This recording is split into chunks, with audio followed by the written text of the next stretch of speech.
Greetings all and welcome to Dave's Craft Room. I'm Dave, and in today's video I have a very exciting quilt planned.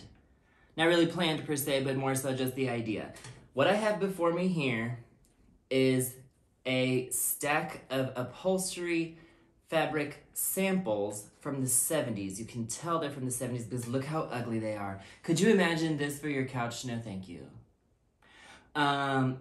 But they're going to be perfect for my quilt. I'm actually not sure if they are going to be perfect. You don't really make quilts out of upholstery fabric, so it's going to be kind of an experiment.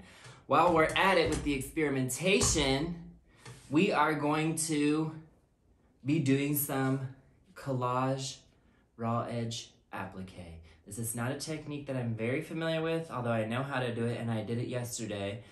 But this is 30 yards, because I always overbuy, of FlexiFuse fusible webbing, which I think is the best brand based off of I used it yesterday and the reviews on YouTube and everything. It's very easy to use. I don't know how durable it is yet because I only did it for the first time yesterday, but we're gonna find that out. And then I have here some fabric and thrift store stuff that I've pulled from my stash that we're gonna use to make some like sickening art blocks, like the ones I made yesterday, which I'll show you. This one is probably my favorite of the ones I did yesterday. It's just eyeballs on a farm, which is totally my style. Pickles, pizza, cute cats, some stashes.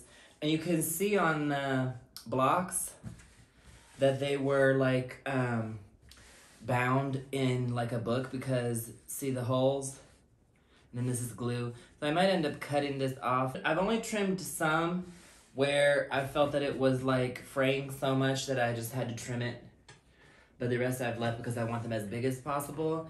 I'm not going to trim them all to a uniform size. Instead, I'm going to assemble them. I'm going to do as many as I want to do for a quilt the size I want. And then I'm going to kind of piece them together just like according to improv techniques. So the corners and everything is not going to match. It's going to be kind of Frankenstein in that sense. So let's go ahead and get started. I don't know what I'm going to do. Let me dig through and find some inspiration. She's cute. Who is she though? Well, there we have a full one. No. I need to find like the most full one of her. And then I'll take that too. We'll do her, she's cute. I guess this is going to be the most complete one. So I'm just gonna cut her out. I'm gonna cut her out actually kind of big and rough.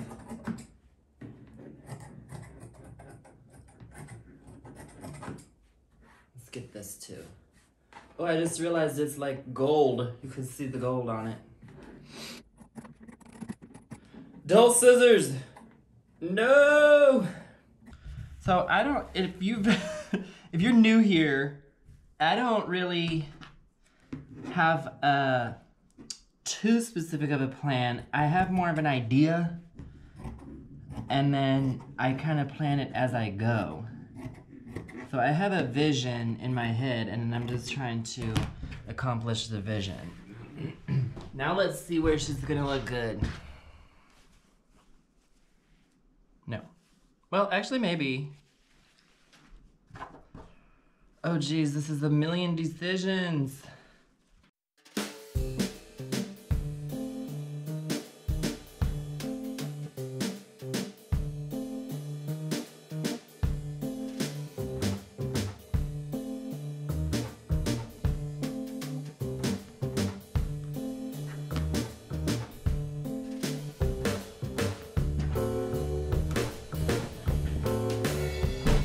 Well, this is what we do next. We pull this out and then put our fabric face down. I'm gonna cut her a little smaller.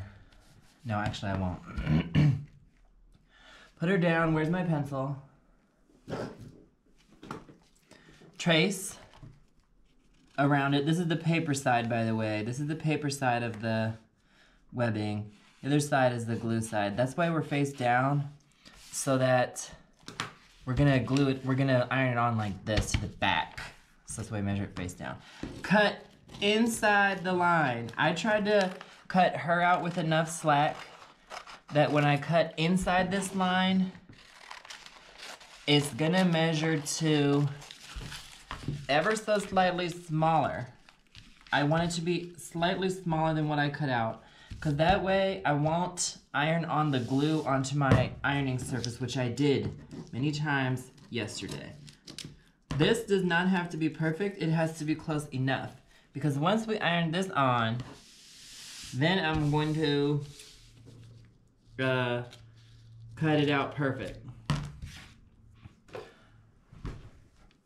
So now I'm gonna iron it on, thusly, and I use a dry iron. There's no water in my iron. Now look, see, if any of this white hangs over the edge of the fabric, then that's gonna glue onto your ironing surface, and you don't want that because it's strong. Like, it's stuck right here. Now every time I go over that spot, it kind of melts again and my iron sticks on, and that's not good for the iron either. So anyway, just do it perfectly. Moments ago I said it doesn't have to be perfect, but I'm now saying do it perfectly. Whatever, just don't let the paper hang over the side of the fabric. So, and then it just sticks. Yeah, it's sticking now. Hold it for a few seconds. Obviously you don't want to burn it, but you need to hold it until it melts. I'll leave it sit there for a second because it's gonna be too hot for me to cut it out right now and do these. Now this is kinda, has warped a little bit. I'm gonna see if I can undo that. This is a 4-way stretch fabric. So I'm hoping that the webbing is gonna help us out with making it look better. Like making it not stretch the way we say.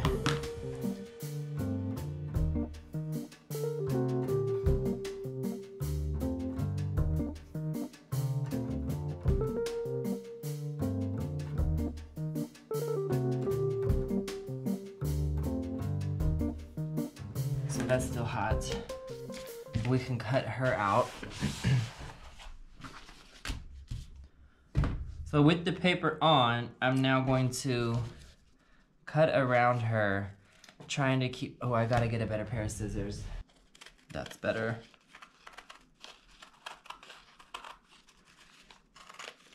I leave a little bit of a border, depending on what the picture is that I'm doing, if I want that border or not. That's to sew, where I'm going to actually sew it. This kind of abstract looking face, I'm not too worried about that. Should I cut out behind her neck? Yes, I think I will, because I want to see more of the green behind.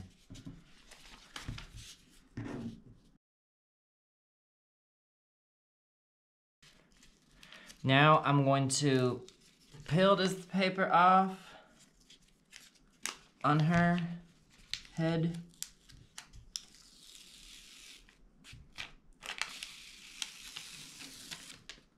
And see how she lays flat now? Put her on here like this. Let's have her cover up with her braid there. Now that braid might get cut off in a seam allowance, but I'm not gonna care if that happens. It'll be fine.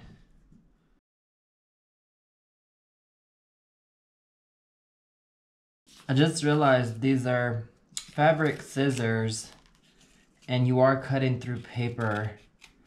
So if you're worried about that, then maybe you should have like a pair of scissors just for this if you're gonna do this, or something. I mean, I'm not too worried about it. I don't get too picky about it. I have a million pair of scissors because I always lose them, and then I have to buy another pair, and then I find the old ones. Like, there's like 8 pairs of scissors in there. So I want this to be more kind of... Does that look good? Yeah, I think that looks good. Try not to think about this kind of stuff too much because it really doesn't matter. We're making a goofy looking quilt on ugly upholstery fabric. Like, it'll be fine. We're just doing this for fun. I'll just iron her face. in her face, yikes. Look at that, she's on. Blue. Blue. I ordered this thread on eBay from India. So for this sewing situation, and this is my Brother PQ1500 SL, what I have done is I tried yesterday the embroidery stitch, which some people use for this, the embroidery foot that is, which is the same foot that Free Motion Quilting foot, and I didn't care for it. I preferred to use the regular 1/4 inch, but that's not the 1/4 inch foot on there, but that's just a regular foot. I don't know what it's called, just see it in video. I can adjust the pressure of the foot on here, so I've adjusted it to very little pressure. And then I have my feed dogs are up, but they're not all the way up. So they are moving the fabric, but not a whole lot. So where it's easy if I don't want it to go, I'm just holding it prevents it from going, or I can let it go, you know. And that's how I do it. And that seemed to work yesterday after several different kind of tries of figuring out what was gonna be best. So I'm just starting here. Do a few back stitches.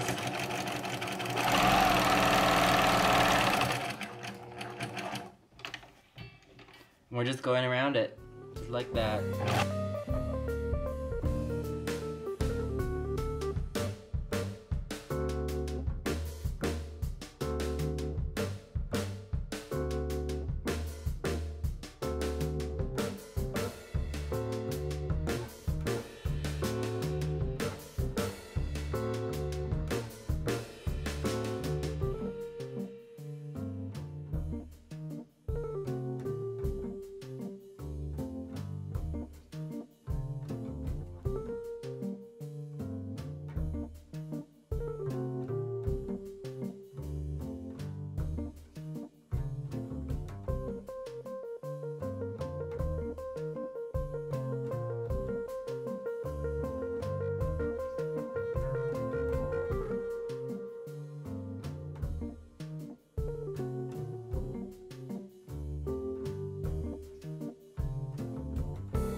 So here's my design wall behind me. That's as far as I got today because I'm tired and it's time to go to bed.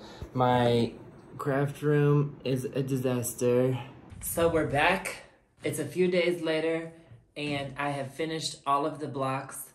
I have been working tirelessly. Actually, it's pretty addicting. Like, I couldn't stop, and I'm not 100% sure that I'm done because it's kind of an improv situation, so I really can't say that I do have all the blocks I need, but I'm able to make more. And I will also tell you that this is the stack of the embroidery samples that I have left. And now I have to come up with another idea for how to get rid of these. So that's gonna be fun. Anyway, let's go ahead and do a show and tell. And I'll show you all of the blocks. There are big blocks, there are small blocks. And then our next step is gonna be to put the blocks together. So I'm gonna go get the blocks and we'll do like a slideshow situation.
our next step is putting them together, and they are all of a strange and interesting size and shape. They're not uniform. The edges are also not perfectly straight. So the first step is going to be to square them up with these. And then I don't really know how I'm going to put them together yet, or I kind of know, because basically we're going to find two that kind of fit and look good side by side. Like, look, this could be a match if once I straighten that edge. And then sew those together. If there are two that need to go together but one is too small, we can just add more fabric to it from our pile. Or if it's too big, we can cut it. Or if I don't want to cut it, I'll add to the small one. I want this quilt to be pretty big. I have no idea how big. So let's get squaring. We're gonna square them up and put them on the design wall.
So what I have here is essentially done. It's just that there's a spot for two more blocks right here. But basically I've made kind of squares, like this is a square, this, three rough squares by 1, 2, 3, 4. So that's a square and this and that. They're rectangles, they're not really squares.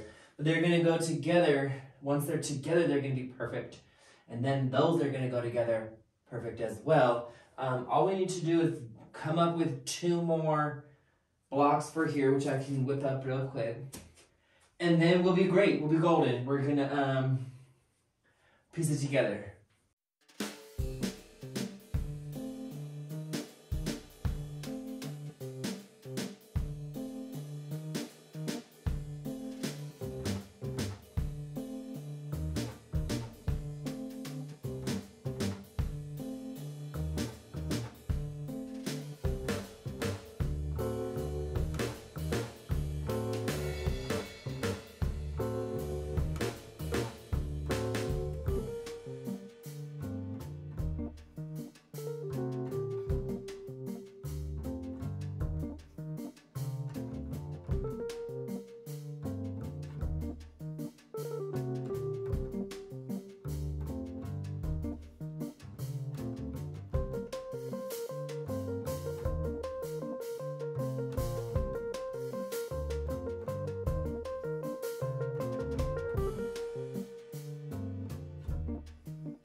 So the piecing is done for the quilt top, and I am obsessed. I think it's stunningly beautiful and gorgeous.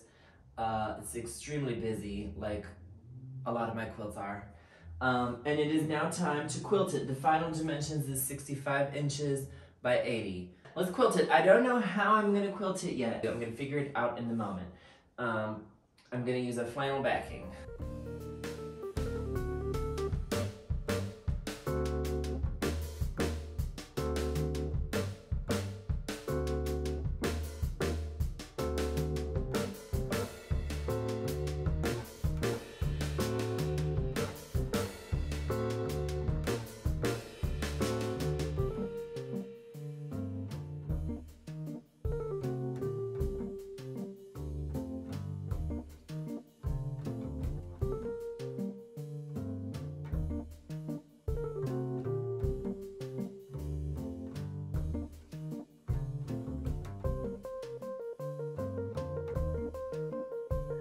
Alright guys, this is the final result.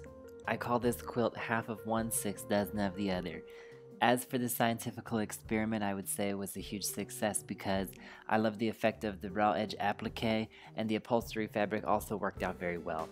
I was concerned that the quilt would be too stiff because of the fabric, but it's not. It's actually very drapey, probably because the samples were so old. With the low loft batting, a flannel backing, and the upholstery fabric, the quilt is thin but heavy and drapey, which is the perfect result. So, thank you for watching and enjoy your lives.